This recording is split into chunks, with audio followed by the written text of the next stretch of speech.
अस्सलाम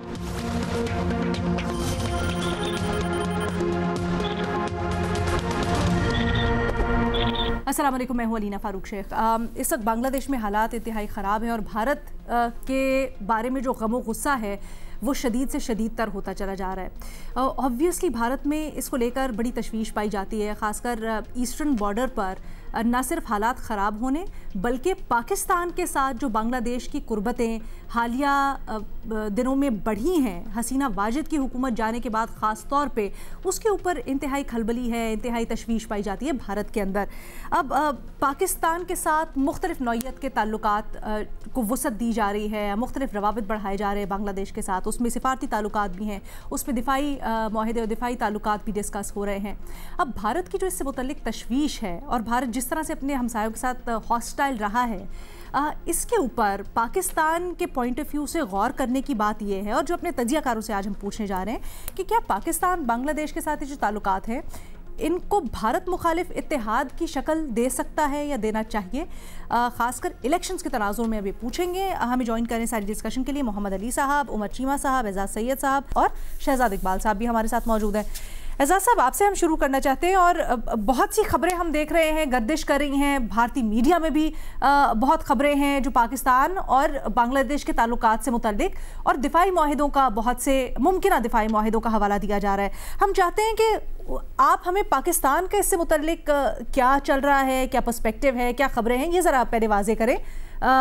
पाकिस्तान क्या सोच रहा है, कौन से वो माहिदे हैं या कौन सी वो ताल्लुकात की मुख्तलिफ शक्लें हैं जो कि पाकिस्तान इस्टेब्लिश करना चाहता है बांग्लादेश के साथ?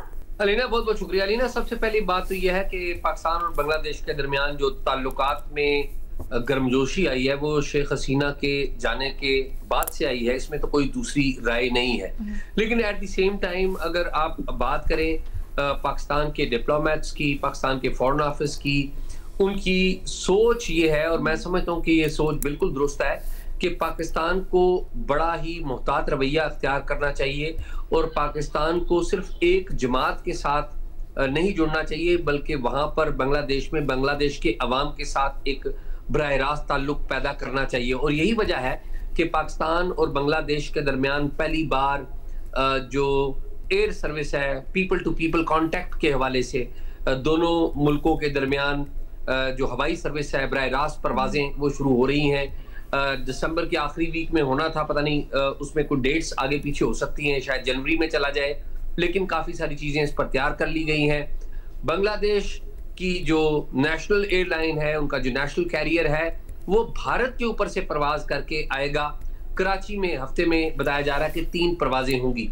अलबत्ता पाकिस्तान का जो PIA है या पाकिस्तान की जो प्राइवेट निजी एयरलाइंस हैं वो अभी नहीं जा सकेंगी जो शॉर्टेस्ट रूट है उसके ऊपर, क्योंकि पाकिस्तान ने अपनी एयर स्पेस भारत के लिए बंद की हुई है और भारत ने जवाब में पाकिस्तान के लिए भी बंद की हुई है। तो पीपल टू पीपल कांटेक्ट के हवाले से तो बहुत कुछ हो रहा है, बहुत से डेलीगेशन रेगुलरली आ रहे हैं और यहाँ से वहां पर जा भी रहे हैं। अब आ जाता है डिफेंस कॉपरेशन और क्या अलायंस हो सकता है भारत के खिलाफ। देखिए, डिफेंस के हवाले से कॉपरेशन पाकिस्तान का मौजूद है। पाकिस्तान उन ममालिक में मौजूद है, उन ममालिक में है जब शेख हसीना की गवर्नमेंट गई तो पाकिस्तान ने बांग्लादेश को हर तरह की सपोर्ट फ्राहम की, और ना सिर्फ सपोर्ट फ्राहम की, और आपको पता है कि हमारे जो अस्करी और दफाई आला शख्सियात हैं उन्होंने वहाँ पर दौरा भी किया, और दौरे तवातर से हो रहे हैं। बल्कि बांग्लादेश की आर्मी के डेलीगेशंस वो पाकिस्तान में आए हैं, उन्होंने यहाँ पे दौरे किए हैं, हमारी ट्रेनिंग अकेडमीज में आए हैं। लेकिन एट दी सेम टाइम इस सिचुएशन में अगर ये कहा जाए कि पाकिस्तान फौरी तौर पे बांग्लादेश के अंदर चूंकि एक भारत मुखालिफ फिजा पैदा हुई है, तो पाकिस्तान भारत मुखालिफ एक अलायंस पैदा कर ले, मेरा नहीं ख्याल कि ये कोई दुरुस्त इकदाम होगा। पाकिस्तान को अपने डिप्लोमेटिक टाइज बांग्लादेश के साथ बिल्कुल दुरुस्त रखने चाहिए। इन टाइज की बुनियाद या इन ताल्लुकात की बुनियाद किसी से दुश्मनी की बुनियाद नहीं होनी चाहिए। इन टाइज और इन ताल्लुकात की बुनियाद बाहमी मफादात होने चाहिए, बाहमी ताल्लुकात होने चाहिए, तजारत होनी चाहिए, मईशत होनी चाहिए। अगर ये चीजें मिल जाएंगी तो आज इसमें कोई शक नहीं है कि खुद बांग्लादेश इस बात को तस्लीम करता है कि जो भारत का रवैया है, उसके पड़ोस में भारत का रवैया है, वो उनके साथ एक नामुनासिब रवैया है। इसी वजह से आप देखिए शेख हसीना वहां पर बैठी हैं।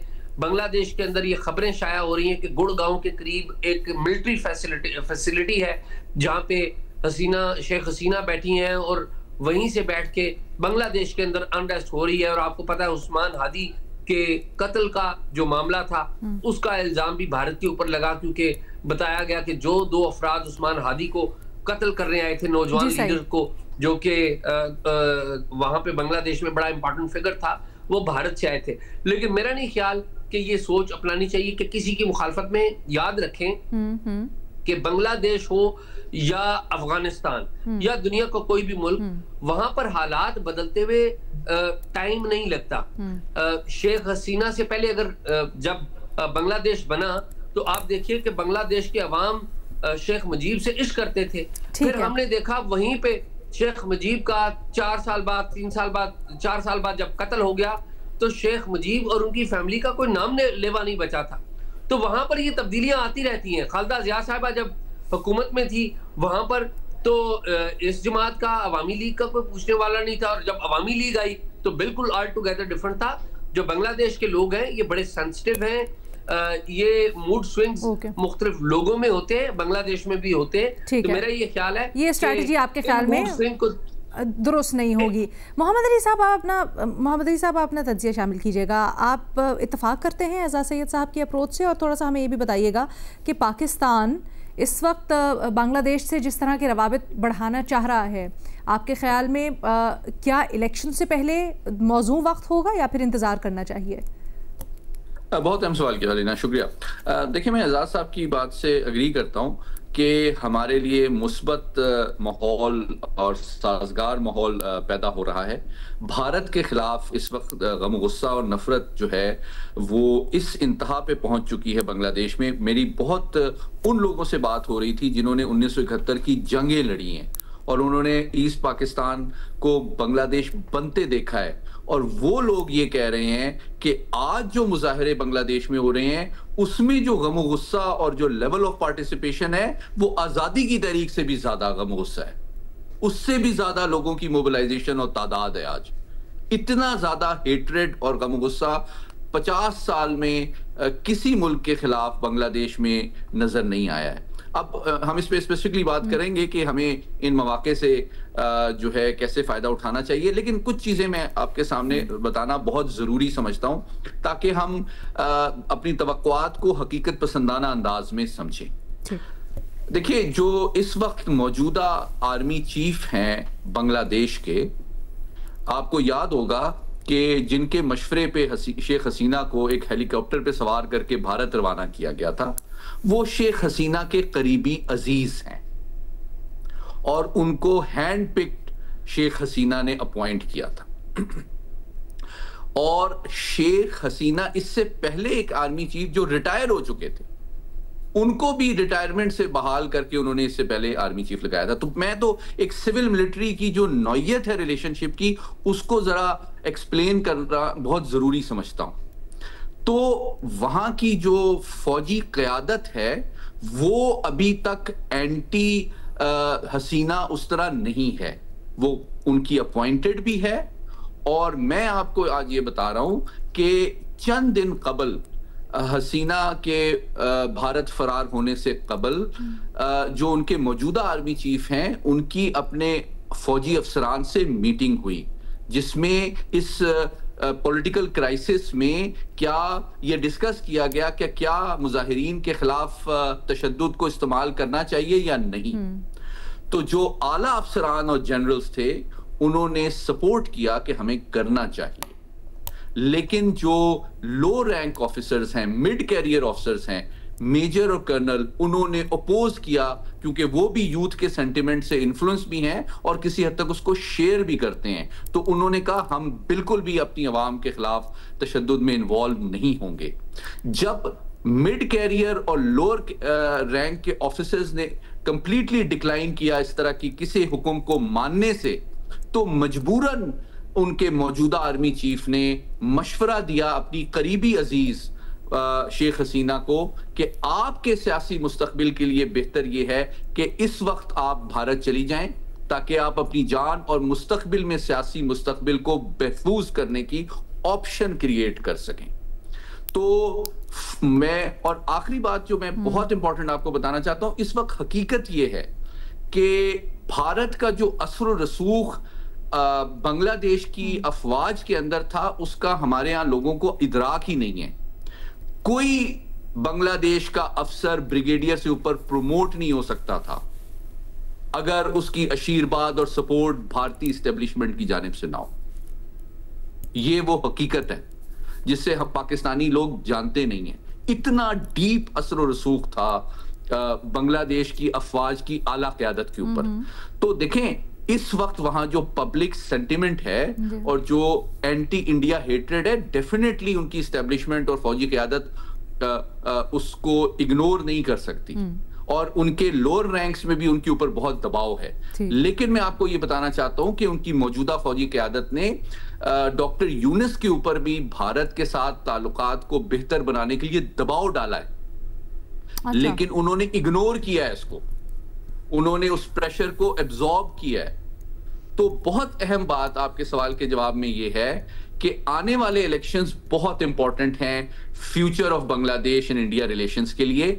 इस वक्त शेख जो डॉक्टर यूनुस हैं वो इस्टेब्लिशमेंट की लीडरशिप और भारत का दबाव और गम गुस्सा एब्जॉर्ब कर रहे हैं।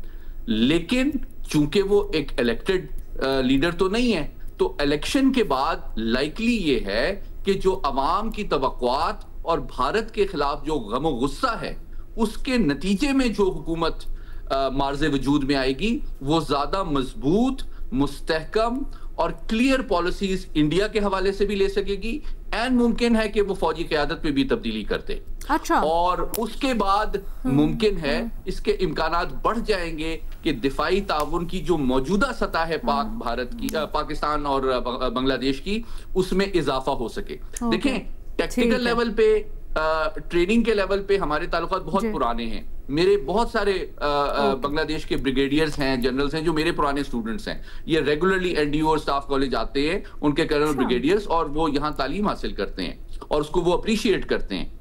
लेकिन इस वक्त हकीकत ये है कि शेख हसीना का मुस्तकबिल मौजूदा फौजी क़यादत जो बांग्लादेश की है उसकी मौजूदगी में अभी मुकम्मल खत्म नहीं हुआ है। और जब नई हुकूमत आती है जो कि पॉपुलर सेंटिमेंट के नतीजे में मुरतब होती है और मार्ज़े वजूद में आती है और फिर वो ऐसी पॉलिसियां बनाती है जिसको अवाम की सपोर्ट भी हासिल होगी अलीना, और एन मुमकिन है कि वो फौजी क़यादत को भी तब्दील करे।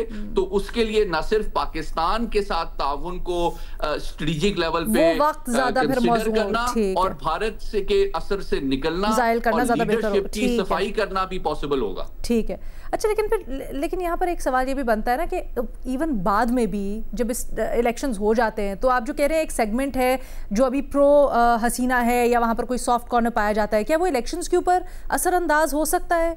क्या उसमें इतनी सख्त या ताकत है कि कोई वहाँ पर मैनिपुलेशंस हो सकती है अपनी प्रो हसीना जो साथी हैं या फिर जो क्लाउड है उसको सिक्योर करने के लिए? देखिए, इसके दो एस्पेक्ट्स हैं, एक सिक्योरिटी का एंगल है और एक पॉलिटिकल एंगल है। पहले मैं सिक्योरिटी को बताना बहुत जरूरी समझता हूँ। देखिए, ये जो अभी जी मुख्तसरन अभी जिस तरह हादी साहब की शहादत हुई और एक और भी नौजवान लीडर की शहादत हुई जिसमें भारत के मुलविस होने के इल्जामात लगे हैं, तो आप समझती हैं कि मतलब जो लीडिंग वॉइस और फेस भारत के खिलाफ है बांग्लादेश की सियासत में, उसका इस वक्त शहीद किया जाना एक हुस्न इत्तेफाक तो नहीं है। तो डेफिनेटली ये भारत की इंटेलिजेंस एजेंसी और ये इनकी बड़ी पुरानी तारीख है टारगेटेड किलिंग की, असैसिनेशंस की, और मुमकिन है कि वो इसमें दूसरी तरफ अगर इसका देखें तो वो भारत के खिलाफ भी एक तरह से जा रहा है। भारत को उसका एज सच तो कोई या on the face of it कोई फायदा तो नहीं नजर आ रहा। I will come back to this हम थोड़ा सा डाइग्रेस कर जाएंगे। मुझे इजाजत दीजिएगा बाकी सबको भी शामिल गुफ्तगू करने के लिए, फिर मैं आती हूँ वापस आपके पास अगर टाइम बचा तो। उमर चीमा साहब, आप इसके ऊपर क्या राय रखते हैं या किस नज़र से इसको देखते हैं? बड़ी अहम बातें जो अभी की हैं सैयद मोहम्मद अली साहब ने। अलीना, मैं जब बांग्लादेश की बात होती है, बांग्लादेश और भारत के आपस में ताल्लुकात और जो उनकी आपस में हिस्ट्री है, तो न जाने मेरे ज़हन में एक पैरेलल ड्रॉ होना शुरू हो जाते हैं कि एक कंपैरिजन आ जाता है कि जिस तरह पाकिस्तान के अफगानिस्तान के साथ ताल्लुकात हैं, इसी तरह इंडिया के बांग्लादेश के साथ मामलात, कि पाकिस्तान की अफगानिस्तान में मुदाखलत भी दहाइयों पर मबनी है और ओवर द टाइम हमने एक अपना हक समझना शुरू कर दिया। अब उस सारे अमल में जो इक़्तिदार की जो बंदरबाट उधर चलती रही, जो खाना जंगी चलती रही, उसमें बहुत सारे लोग जो हैं वो अपसेट भी हो गए और उन्हें जब कुछ ना मिला तो उन्हें लगा कि जैसे अफगानिस्तान में हर चीज का जिम्मेदार पाकिस्तान है और वो पाकिस्तान मुखालिफ बहुत ज्यादा हो गया। अच्छा, दूसरा ये है कि अगर मैं सिर्फ अफगानिस्तान तक महदूद करूं तो इंडिया अब जो है वो इस सिचुएशन का फायदा उठाना चाह रहा है और इवन जो एक अफगानिस्तान में जो तालिबान रजीम है वो भी इंडिया के करीब होने जा रहा है, लेकिन यह है कि वो पाकिस्तान के बगैर उनके आपस में ताल्लुकात ठीक नहीं होता, यानी कि वो उनको वो फायदा नहीं हो सकता, इवन वो तिजारत नहीं कर सकते। जो भी ट्रांजिट रूट भी उन्होंने इस्तेमाल करना है तो वो वाया पाकिस्तान जाएगा। अगर हम इसी चीज को उधर ले जाएं तो हम बांग्लादेश के जितने भी करीब हो जाएं तो जो उनका लैंड बॉर्डर लगता है ना वो इंडिया के साथ लगता है। जो बांग्लादेश में बिजली आती है या काफी जो बिजली है वो इंडिया से आ रही है, इसके अलावा जो बांग्लादेश की लेबर है वो इंडिया में जा रही होती है। अब इस सारे तनाज़ुर में मैं नहीं समझता कि वो इंडिया के साथ उनके काफी प्रॉब्लम हैं, लेकिन एक टोटल डिस्कनेक्ट वो नहीं कर सकते। हम चाहे भी, बांग्लादेश चाहे भी तो इंडिया दरमियान में ट्रबल क्रिएट करेगा। ठीक है, अभी जिस तरह एजाज बात कर रहे थे कि हम चाह रहे हैं कि उनके साथ हमारी परवाज़ें शुरू हो जाए, लेकिन जब वो जो इंडियन स्पेस इस्तेमाल करेंगे तो इंडिया उधर दरमियान में रुकावट खड़ी कर सकता है या करता है। अब इस सारे तनाज़ुर में क्या करना चाहिए? क्या हमें बहुत ज्यादा खुश रहना चाहिए? हमारी खुशी जो है बड़ी नेचुरल है, क्योंकि हम जो है उनको समझते हैं कि जैसे हमसे जुदा या दो भाई हैं इनके जो आपस में जुदा हो गए थे, तो हमें उस लिहाज से एक एक्साइटमेंट भी होती है जी, बांग्लादेश के साथ मामला दोबारा से ठीक हो रहे हैं और इंडिया के मुकाबले में हम इकट्ठे हो जाएंगे। आई डोंट नो कि ये किधर तक जाएंगे। हमें जरा एक एहतियात के साथ चलना चाहिए, हमें इस अपॉर्चुनिटी को भरपूर तरीके से इस्तेमाल करना चाहिए, लेकिन एट द सेम टाइम हमारी अप्रोच एक हकीकत पसंदाना रहनी चाहिए। ये मुमकिन नहीं है कि वो इंडिया के साथ टोटल एक उनका डिस्कनेक्ट नहीं क्रिएट हो सकता। हम इस सारे अमल में जो अपने लिए एक बेहतरी कर सकते हैं, जो तावन बढ़ा सकते हैं, इक्तिसादी मामलात में बेहतरी आ सकती है। इवन हम जो है हमारे लिए एक बड़ी अपॉर्चुनिटी ये होगी कि जो बांग्लादेशी फोर्सेस हैं, अगर उनकी कुछ रिक्वायरमेंट्स हम पूरी कर सकें या उनकी ट्रेनिंग पाकिस्तान में हो सके, क्योंकि 71 के बाद तो इनकी सारी जो रिलायंस है वो इंडिया पर थी, तो जिधर से आप ट्रेन होकर आते हैं ना, आपकी एक माइंडसेट सोच भी वही हो जाती है। तो अगर उस साइड से हमें हम कोई कंट्रीब्यूट कर सकें तो वो पाकिस्तान के लिए भी फायदेमंद होगा और हमारे जो एक दो तरफा ताल्लुकात हैं उनकी बेहतरी का सबब भी बनेगा। ये कंट्रीब्यूशन क्या हो सर?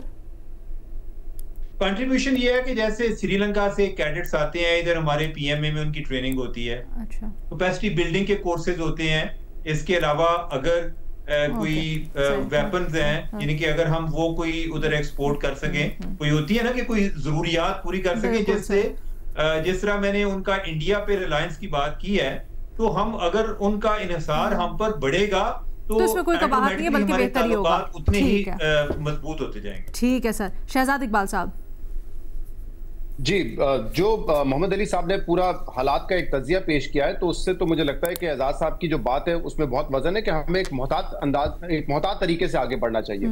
इसमें कोई शक नहीं है कि जब अवामी लीग की हुकूमत वहां पे खत्म हुई, पाकिस्तान के पास एक विंडो मौजूद है जिसमें हम ताल्लुकात बांग्लादेश के साथ बेहतर कर सकते हैं, क्योंकि उस वक्त तक तो हमारे ताल्लुकात बहुत ही ज्यादा खराब थे, ना होने के बराबर थे बल्कि एक पॉइंट पे।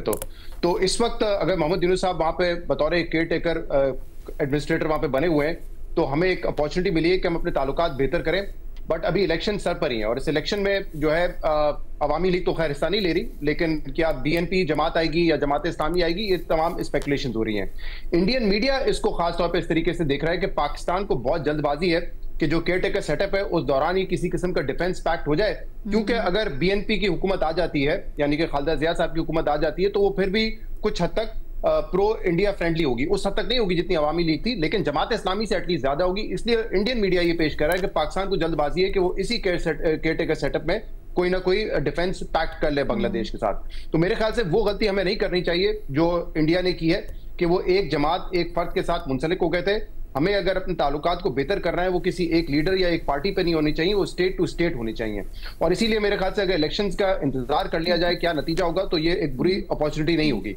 दूसरा ये कि इस वक्त जो स्पेकुलेट हो रहा है या इंडियन मीडिया पर मैंने ज्यादा देखा है कि वो कह रहे हैं कि जो सऊदी अरब से हमारा डिफेंस पैक्ट हुआ है उस तर्ज का कोई मुआहदा होगा, यानी कि नेटो तर्ज का, जिसमें खास लाइन ये थी ना कि अगर सऊदी अरब पे हमला होगा तो पाकिस्तान की सरजमीन पे तस्वर किया जाएगा, पाकिस्तान की सरजमीन पे हमला होगा तो सऊदी अरब पे तस्वर किया जाएगा, और फिर दोनों एक दूसरे की मदद को आएंगे। मुझे नहीं लगता कि बांग्लादेश के साथ इस वक्त हमारा इस किस्म का कोई एग्रीमेंट हो सकता है। ठीक है, ट्रेनिंग ड्रिल आपस में करना ये तो हो सकता है, इंटेलिजेंस शेयरिंग आप बढ़ा सकते हैं, लेकिन ये मुआहदा बांग्लादेश के साथ नेटो तर्ज का होना मुझे लगता है कि उसकी लाइकलीहुड बहुत कम है। देखें, सऊदी अरब से हमारे ताल्लुकात बरादराना वो एक अरसे से हैं, दहाइयों तक हैं। हम जब भी माली मुश्किलात में होते हैं सऊदी अरब हमारी मदद को आता है, तो वहां पे तो आपको एक अंडरस्टैंडिंग नजर आती है कि हम अपना डिफेंस स्ट्रक्चर उनको उनकी मदद के लिए दे सकते हैं, वो हमारी माली मदद कर रहे होते हैं। बांग्लादेश से सिर्फ इसलिए क्योंकि अब वहां पे एक एंटी इंडिया सेंटिमेंट है, तो हम इस किस्म का कोई मुआहदा कर लें, मुझे लगता है कि ये कबल वक्त भी होगा और लाइकलीहुड भी इसकी मुझे कम नजर आती है। तो हमें इस अपॉर्चुनिटी का फायदा उठाना चाहिए मोहतात अंदाज से, और स्टेट टू स्टेट ताल्लुकात को बेहतर करना चाहिए, ना कि किसी की नफरत में आकर एक पार्टी से जो है मामलात को बेहतर करना चाहिए। ठीक है। अच्छा मोहम्मद अली साहब, जाते जाते वही सवाल जिसके ऊपर आपसे तज्जिया भी चाहिए था और रह गई थी गुफ्तगू, इस वक्त बादी नज़र में ऐसे लगता है कि जो हलाकत हुई है उस्मान हादी की, उसके बाद जिस तरह एंटी इंडिया सेंटिमेंट हुआ है और इल्ज़ाम लग रहा है कि इंडिया पीछे था उस्मान हादी की हलाकत के, क्या बेनिफिट हुआ है इसका भारत को, या फिर भारत कुछ और करना चाह रहा था आपके ख्याल में और वो बैकफायर हो गया? सिचुएशन को थोड़ा सा हमारे लिए सिंप्लीफाई कीजिएगा। देखिए जी, हम चूँकि इस तरफ देखते नहीं हैं, लेकिन भारत की बड़ी पुरानी टारगेटेड किलिंग और पॉलिटिकल असैसिनेशन की तारीख है, और अगर उनकी इंटेलिजेंस एजेंसी और लीडरशिप ये समझती है कि हादी साहब और दूसरे तलबा एक मेजर रोल आने वाले इलेक्शंस में प्ले कर सकते हैं, एक नई फोर्स इमर्ज कर सकती है जो कि परमानेंटली इंडिया के इन्फ्लुएंस और मफादात के लिए खतरा होगी, तो उनकी असैसिनेशन मैं समझता हूँ एक लॉन्ग टर्म स्ट्रेटेजिक इंटरेस्ट के तहत तो डेफिनेटली करेंगे, लेकिन ऑब्वियसली उसका सेंटिमेंट जो है, पॉपुलर जो वोट है और वोटिंग सेंटिमेंट और पैटर्न के ऊपर असरअंदाज डेफिनेटली होगा। तीसरी बात मैं क्विकली कहना चाहता हूं कि देखें, इशू इस वक्त डिफेंस कॉपरेशन का नहीं है, हमारी ट्रेनिंग का कॉपरेशन मौजूद है, हम चीजें भी उनको बेचते रहते हैं, JF-17 थंडर को भी वो कंसिडर कर रहे हैं, और भी चीजें हमारे दिफाई सलाहियत और पैदावार को बड़े एहतराम की निगाह से देखते हैं। अच्छा, लेकिन इस वक्त मैंने जो बताया इशू उनकी मिलिट्री लीडरशिप की नौयत का है, वो सारे हैंड पिक्ड लीडरशिप है जो शेख हसीना की लगाई हुई है, और वो दबाव डाल रही है अभी भी भारत से ताल्लुकात बेहतर करने के लिए डॉक्टर यूनुस के ऊपर, जिसको वो सस्टेन कामयाबी से कर रहे हैं। लेकिन ये मुमकिन है कि इस वक्त जो भी हमारे ताउन बढ़ सकता है वो बढ़ा जाए, लेकिन मैं ये तवक्को कर रहा हूं कि आने वाली हुकूमत अगर अवाम और यूथ के जज्बात की तर्जुमान हुकूमत आएगी तो उनके पॉलिसी में एक तब्दीली आ सकती है, और ऐन मुमकिन है, जिस तरह मैंने पहले भी कहा, कि उनकी फौजी क़यादत को तब्दील किया जाए जो कि इंडिया फर्स्ट के बजाय बांग्लादेश फर्स्ट की पॉलिसी पर अमल पैरा हो। ठीक है, बांग्लादेश से मुतल्लिक हमारे तज्जियाकारों की आपने राय जानी। एक छोटी सी ब्रेक, उसके बाद बाकी इश्यूज। Welcome back. यूट्यूब सवाल डिस्कस करते हैं। शहजाद साहब से पहला सवाल करते हैं क्योंकि बड़ा इंटरेस्टिंग, कल हमने एक एटलीस्ट मैंने तो होश संभालने के बाद, और आई एम श्योर बहुत से यंग पीपल हैं जिन्होंने इस तरह से बिडिंग प्रोसेस, वो भी प्राइवेटाइजेशन किसी नेशनल एसेट की, कभी नहीं देखी होगी। तो शहजाद, ये जो कल पूरा का पूरा प्रोसेस हुआ, इससे मुतालिक दो आरा सामने आ रही हैं। एक हुकूमत जो कि नेचुरली कह रही है कि बड़ा शफाफ प्रोसेस था और बड़ी एक कामयाबी हुकूमत को मिली है, बराह रास्त हुकूमत को जो पैसे मिलेंगे, ना सिर्फ वो बल्कि पूरी डील एक बड़ी सूदमंद है पाकिस्तान के लिए। दूसरी तरफ एक वो राय भी आ रही है जिसमें कहा जा रहा है कि हुकूमत को तो सिर्फ 10 अरब रुपए मिला, बाकी तो सारे के सारे वापस उसी कंपनी को मिल गए जिसने खरीदा है। तो ज़रा हमारे लिए बिल्कुल सादा अल्फाज में बताइए कि ये जो मामला है इसमें हुकूमत का और इवेंचुअली हमारा यानी टैक्स पेयर का फ़ायदा हुआ या नहीं? अलीना, देखें, आपने बिल्कुल दुरुस्त कहा कि शायद आपके होश संभालने के बाद पहली मर्तबा ये प्रोसेस देखा हो, क्योंकि पिछले 20 साल में कोई बड़ी एंटिटी प्राइवेटाइज की नहीं हमने। पीटीसीएल और के इलेक्ट्रिक हुए थे 2004-5 में, इसके बाद तो कोई ऐसी प्राइवेटाइजेशन नहीं हुई। कुछ इदारों के शेयर्स हमने जरूर बेचे हैं, लेकिन एंटिटीज को इस तरह प्राइवेटाइज नहीं किया गया है। जितनी भी एफर्ट्स थी खासतौर पे पीआईए को लेकर, इससे पहले वो नाकाम साबित हुई हैं। तो एक होपलेस सिचुएशन थी, ना सिर्फ प्राइवेटाइजेशन के हवाले से, बल्कि मुल्क में एफडीआई नहीं आ रही, इन्वेस्टमेंट टू जीडीपी की शरह 13% से नीचे चली गई, तो एक मायूस कुन सूरत हाल थी। तो उस सिनारियो में मेरे ख्याल से कल ये जो प्राइवेटाइजेशन प्रोसेस कंप्लीट हुआ है, ये एक उम्मीद की किरण है। जैसे कहते हैं ना, एक खुशगवार हवा का झोंका है ये, और यहां से हमें एक उम्मीद करनी चाहिए कि हम इस पे बिल्ट अप कर सकें, क्योंकि इन्वेस्टर्स ने तो अपना इंटरेस्ट शो किया है, लोकल इन्वेस्टर्स ही सही, उन्होंने इंटरेस्ट शो किया है कि पाकिस्तान में वो सरमायाकारी करने के लिए तैयार है। लेकिन मुझे ज्यादा खुशी इस बात की भी हुई है कि एक प्रोसेस था जिसको हमने कंप्लीट किया, क्योंकि इस मायूसी सिचुएशन में एक वाकई ऐसी होपलेसनेस पैदा हो गई थी कि शायद हम ये ट्रांजैक्शन एग्जीक्यूट करने की कैपेसिटी नहीं रखते। तो ये सारा प्रोसेस, आपने फाइनेंशियल एडवाइजर्स को नॉमिनेट करना, एक वैल्यूएशन निकालना और प्रोसेस को कंक्लूड करना, मेरे ख्याल से ये खुशाइन है। अब जहां तक ये डिबेट की बात है, मेरे ख्याल से ये बहुत ही ज्यादा जो है गलत एक वो तरीके से इसको कंसीव किया जा रहा है कि सिर्फ 10 अरब मिलेंगे। ये बात ठीक है कि 75% शेयर्स हमने बेचे हैं, उसके तो 10 अरब मिलेंगे इस हुकूमत को, बाकी जो 125 अरब रुपए है वो इन्वेस्ट किए जाएंगे कंपनी में। लेकिन जो बकिया 25% है, जो कि आरएफएबी कंसोर्शियम ने इरादा इंडिया दे दिया है कि हम वो भी एक्वायर करेंगे, उसके जो तकरीबन 50 अरब रुपए होंगे, क्योंकि वो 12% प्रीमियम पे बेचे जाएंगे आरएफएबी कंसोर्शियम को, तो वो सारा जो 50 अरब रुपए है वो हुकूमत को जाएगा, यानी कि उनको टोटल 60 बिलियन मिलेंगे। अच्छा, कुछ लोग कह रहे हैं कि जो माजी की, आपको पता है रियल स्टेट ने भी एक ऑफर लगाई थी, वो भी 10 अरब की थी, वो तो 60% शेयर्स पे थी। नहीं, ये भी गलत है। उस 10 अरब में से सिर्फ 15% जो है हुकूमत के पास जाना था, यानी कि 1.5 अरब, 8.5 अरब वो भी कंपनी में इन्वेस्ट होता। तो ये बिल्कुल गलत लोग कंपेयर कर रहे हैं कि जहां पे 60% पे आपको 10 बिलियन मिल रहे थे, आपने 75% पे 10 बिलियन ले लिए। ये बात गलत है। उसका भी सिर्फ 15% हुकूमत को जाना था, बाकी जो है 8.5 बिलियन वो कंपनी में इन्वेस्ट होते हैं। तो एक ये कंपैरिजन गलत है। दूसरा, देखें, इसको सिर्फ इस नजर से देखने की जरूरत ही नहीं है कि आपको पैसे कितने मिल रहे हैं। पहले तो हमें एक ये तय कर लेना है कि हुकूमत का कारोबार में कोई ताल्लुक नहीं होता, और अगर होता भी है, जैसे अभी सऊदी आपका सॉवरेन फंड है, वो एज एन इन्वेस्टर जाते हैं, वो ऑपरेशन या मैनेज नहीं कर रहे होते कारोबार को। तो हम क्यों बैठ के यहाँ पर, हमारे वैसे इतने मसाइल हैं, वो पूरा करें, या स्टेट ओन्ड एंटिटीज में इन्वेस्टमेंट भी करें, टैक्स पेयर का पैसा भी लगाएं और उसको मैनेज ऑपरेट भी करें। तो हमें इस बिजनेस के मॉडल से बाहर निकलना है। हमारा हुकूमत का काम पॉलिसी मेकिंग होना चाहिए, रेगुलेट करना होना चाहिए। दूसरा ये कि ये जो 125 अरब रुपए जब बिजनेस में इंजेक्ट होंगे, इससे ऑब्वियसली जो इसकी जो पोटेंशियल है पीआईए की, कंपेटिटिवनेस बढ़ेगी, इसका पोटेंशियल बेहतर होगा, और उससे हमें उम्मीद ये करनी चाहिए कि इतनी एयरलाइन ग्रो करे कि उससे ये टैक्स पेयर पैसा बना, जो टैक्स पेयर का पैसा झोंका जाता है, उल्टा ये टैक्स हासिल करे और वो अवाम में जो है मदद के लिए अवाम के ऊपर खर्च हो इवेंचुअली हुकूमत की टीम में। मैं आपको मिसाल दे देता हूं, इस साल बजट में हुकूमत ने 35 अरब रुपए तकरीबन रखे हैं पीआईए के लिए, जिसमें से लाइबिलिटीज भी हैं जो कि अभी भी ऑब्वियसली हुकूमत के सरी है, क्योंकि लाइबिलिटीज को जो है उन्होंने अलग कर लिया है, बैलेंस शीट को क्लीन कर लिया है, तो वो तो अदा करने पड़ेंगे। लेकिन इसके अलावा पेंशन, हर साल के लॉसेस, ये बढ़ना बंद हो जाएंगे। क्यों हुकूमत जो है टैक्स पेयर का पैसा एक ऐसी एंटिटी पे लगाए जिसका कोई फ्यूचर नहीं नजर नहीं आ रहा। अब ये जिम्मेदारी होगी एक प्राइवेट कंसोर्शियम की कि वो उसको कैसे रन करता है, कितना प्रॉफिटेबल बनाता है, कितना टैक्स वो स्टेट को देता है, ये उसकी जिम्मेदारी होगी। आप यहां पे बैठ के देखें, हमारे यहाँ रिलीजियस टूरिज्म इतना ज्यादा होता है सऊदी अरब तक, लेकिन उसमें निजी एयरलाइंस ज्यादा बेहतर कंपीट कर रही होती है, मिडिल ईस्टर्न एयरलाइंस कंपीट कर रही होती है। तो ये सारा ट्रैफिक जो 40 लाख अगर लोग इस्तेमाल करते हैं पीआईए को, हम उसको क्यों नहीं बढ़ा सकते?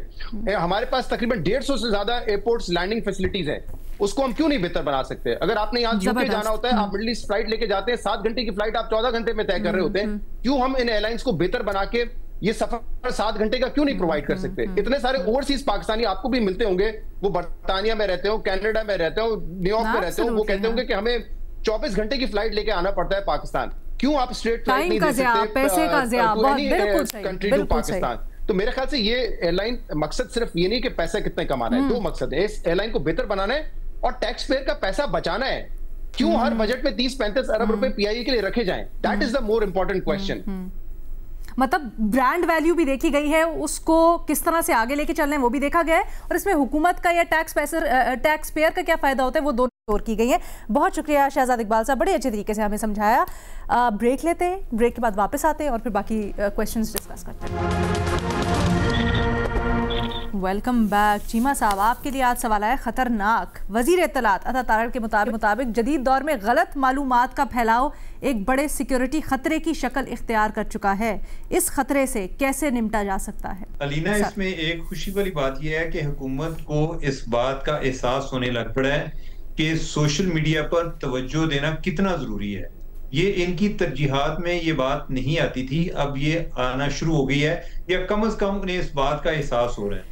अब यह है कि जब इनको एहसास होगा तो एक तो खुद इनको अंदाजा हो जाएगा कि इससे कैसे निपटना है, लेकिन जो मैं समझता हूँ उसमें इनको इस महाज पर ज्यादा अपनी फोर्स, अपनी टीम को डिप्लॉय करना पड़ेगा। और जो ही कोई किसी किस्म का कोई इस तरह का कोई झूठ या कोई ट्रेंड जो है वो अभी बनना शुरू होता है, फौरी तौर पे उसका एक तदारुक जरूरी है, फौरी तौर पे उसका काउंटर जरूरी है। ये आमतौर पर उठते हैं तीसरे दिन, और ये बात हमने रिसेंटली जो ऑस्ट्रेलिया वाला इंसिडेंट हुआ कि वो बंदा पाकिस्तानी है, इंडियन है या किधर है, उसमें भी हमने ये देखा कि तीसरे दिन जाकर ये प्रेस कॉन्फ्रेंस कर रहे हैं। इनको पहले दिन ही करनी चाहिए, और जो ही ये ट्रेंड बनना शुरू होता है पहले घंटे के अंदर अंदर इनके पास उसका काउंटर होना चाहिए, और लोगों को भी रियलाइज कराना चाहिए कि ये जो बात फैल रही है ये झूठी है, और ये वाकई बड़ा डेंजरस है। ये पूरी सोसाइटी में नफूज पजीर हो रहा है। यानी कि आप ये है कि आप जरा इमेजिन करें कि लोग किसी झूठ को सच समझ के राय बनाएं, वो उसकी बुनियाद पे किसी से नफरत करें, किसी के बारे में वायलेंट हो जाए, ये कितना डेंजरस है, ये बहुत ज्यादा डेंजरस है। तो चले देर आए दुरुस्त आए। अब यह है कि इनको बातों से बढ़ के इस पर कोई बाकायदा से कोई एक हिकमत अमली सामने लानी चाहिए, इस पर काम करना चाहिए। चीमा साहब, आपकी निशानदेही बिल्कुल दुरुस्त है, आपका तज्जिया बिल्कुल दुरुस्त है, बल्कि पर्सनल इनपुट आप, मेरा ख्याल है मैंने इसके ऊपर पहले भी बात की थी कि अभी जब मैं EU में गई तो वहाँ पर उनकी जो डिसइंफो लैब है उसको बड़े करीब से देखा, किस तरह से वो फ़ौरन डीबंक करते हैं और ट्रांसपेरेंटली सब कुछ डीबंक करते हैं, बड़ा अहम था। लेकिन सर ये हमेशा खदशा मौजूद होता है ख़ासकर पाकिस्तान में कि इसकी आड़ में, यानी गलत मालूमात, झूठ, फेक न्यूज़ की आड़ में, उसको रोकने की आड़ में राय को ही सल्ब कर दिया जाता है, उसको ख़त्म कर दिया जाता है, आज़ादी राय मुतासिर होती है। ये ट्रांसपेरेंसी क्यों नहीं है और इसको किस तरह से इंश्योर किया जाए? अब जब हुकूमत कह रही है कि एक थ्रेट है, लेकिन इसको भी तो इंश्योर करना है ना। ये खतरा तो दोनों तरफ मौजूद है ना, कि जब फ्री स्पीच पर कोई किसी किस्म की पाबंदी नहीं होती तो उसका भी हम डिस्कस कर रहे हैं कि उसके अपने चैलेंजेस हैं। अब जब पाबंदियां लगनी चाहती हैं तो उसमें गवर्नमेंट अपना मुफाद देखती है कि जो एक एंटी गवर्नमेंट कोई भी किसी किस्म का नैरेटिव हो वो उसको एक नेशनल सिक्योरिटी करार देकर उसको सप्रेस करने की कोशिश करते हैं। ये तो एक चैलेंज है। लेकिन आप ये देखें ना कि अभी अमेरिका में उन्होंने जो भी फैक्ट चेकिंग करने वाली ऑर्गेनाइजेशन है उनके वीजों पर पाबंदी लगा रहे हैं। सोशल मीडिया पे कोई इस तरह की कोई एक्टिविटीज में एंगेज लोग जो हैं उनको वो डिस्करेज कर रहे हैं। तो आइडियली तो ये है कि जो इस तरह के जो बड़े अदारे हैं, लेकिन माज़रत चीमा साहब, आप अमेरिका की मिसाल दे रहे हैं, यहाँ पर अमेरिका की मिसाल आइडियल तो नहीं है। जो सहाफ़त का अमेरिका में इस वक्त हाल है और वहाँ पर सहाफ़ी किस तरह से प्रोटेस्ट कर रहे हैं ट्रंप के इंतज़ामिया के खिलाफ, वो तो सबके सामने है। तो फिर उसको यहाँ पर किस तरह से? नहीं, मैं तो आपको ये बता रहा हूँ ना कि जो एक फैक्ट चेकिंग है इसके खिलाफ कितना एक एनवायरनमेंट होस्टाइल होता जा रहा है, इवन बैन अवी लेवल पे, ये तो अमेरिका उसमें इनिशिएट कर रहा है। और ये बात असल में मैं इस तनाज़ुर में कर रहा था कि आइडियली ये होना चाहिए था कि जो बड़े टेक जायंट्स हैं, ट्विटर है, फेसबुक है, इनको इसमें लीड रोल प्ले करना चाहिए था। लेकिन जिस मुल्क में है, या एक तो उनको प्रॉफिट भी ज्यादा एक झूठ में नजर आ रहा है, और दूसरा जो उधर की गवर्नमेंट है वो इस तरह की चीजों को और ज्यादा इंकरेज कर रही है। तो हम अभी उनकी तरफ देखने की बजाय हमें अपने लेवल पर इस पर जरूर तवज्जो देनी चाहिए कि जो हम कर सकते हैं वो हमें करना चाहिए। अच्छा, बहरहाल मैं बुनियादी मकसद मेरा सवाल करने का ये था कि मैं जानना चाह रही थी कि किस तरह से हम वो एक बैलेंस क्रिएट कर सकते हैं कि झूठी खबरें, गलत मालूमात का फैलाव भी ना हो, उसकी रोकथाम हो बल्कि, और ये भी इंश्योर किया जा सके कि आज़ादी राय किसी तरह से मुतासिर ना हो, ये हर हालत में इंश्योर किया जा सके। मेरा ख्याल है उसका बेहतर तरीका यही है कि हर चीज़ ट्रांसपेरेंटली की जाए और ये बताया जाए फैक्ट्स एंड फिगर्स के साथ कि अगर किसी चीज़ को रोका जा रहा है तो क्यों रोका जा रहा है। Thank you so much Cheema साहब। आगे बढ़ते हैं, मोहम्मद अली साहब से सवाल करते हैं। मोहम्मद अली साहब, आपसे पूछा जा रहा है कि पाकिस्तान की सरहद की बंदिश अफ़गानिस्तान में अशिया ख़ोरनोश की कीमतों में मज़ीद इजाफा हो गया है, क्या पाकिस्तान को ये बंदिश बरकरार रखनी चाहिए? बहुत शुक्रिया जी। देखें, मैं समझता हूँ कि इसको कई एतबार से देखा जा सकता है। इंसानी हकूक़ का भी एक पहलू है, माशी मामलात भी हैं और सिक्योरिटी के मामलात भी हैं। इस वक्त पाकिस्तान की रियासत का जो इस पे मौक़िफ़ है वो बड़ा वाज़े और अनएम्बिगुअस है, और वो ये है कि जी खून और तिजारत एक साथ नहीं चल सकती। बुनियादी मतलब इसका ये है कि पाकिस्तान की इस वक्त जो अफ़गानिस्तान के हवाले से हिकमत अमली है कि उनको कायल किया जाए कि वो अपनी सरहदों से दहशतगर्दी की पुश्तपनाही और सरपरस्ती बंद करे, उसमें एक लेवरेज जो हमारा बहुत इम्पोर्टेंट है वो हमारा ट्रेड रूट है। और पाकिस्तान सबसे बड़ी अलीना उनकी एक्सपोर्ट मार्केट भी है।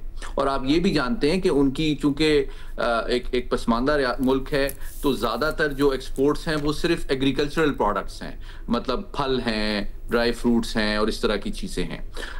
तो और ये सर्दी का मौसम है और ये सारी पेरिशेबल गुड्स हैं। तो ये चीज़ जो है, मैं समझता हूँ इसका मकसद ही ये कायल करना है अफगान हुकूमत को कि जनाब आप अपने सबसे बड़ी एक्सपोर्ट मार्केट से महरूम हो जाएंगे अगर आप पाकिस्तान के अंदर जो दहशतगर्दी हो रही है अफगान सरजमीन से उसकी पुष्पनाही और जो सरपरस्ती है वो नहीं रोकेंगे। तो ये पाकिस्तान की पॉलिसी का हिस्सा है, और मैं समझता हूँ आने वाले चंद महीनों में हम ये देख लेंगे कि क्या अगर इसका असर पड़ रहा है और एक नुमाया जो है कमी आती है अफगान सरजमीन से पाकिस्तान के खिलाफ हमलों में, तो मैं समझता हूं कि उसके बाद शायद इस पॉलिसी पे नजरसानी मुमकिन हो। लेकिन इस वक्त जब तक के क्लियर कमिटमेंट काबुल इंतजामिया से अभी तक नहीं की गई, 3 राउंड्स के साथ दोहा में, तुर्की में, सऊदी अरब में, कि जनाब उनकी सरजमीन से दहशतगर्दी नहीं होगी, उससे पहले मैं नहीं समझता कि पाकिस्तान में ये ख्वाहिश पाई जाती है कि उनके लिए ट्रेड रूट खोल दिया जाए। ठीक है, बहुत शुक्रिया मोहम्मद अली साहब। इसी के साथ देखने वालों से इजाजत चाहेंगे। अल्लाह हाफिज।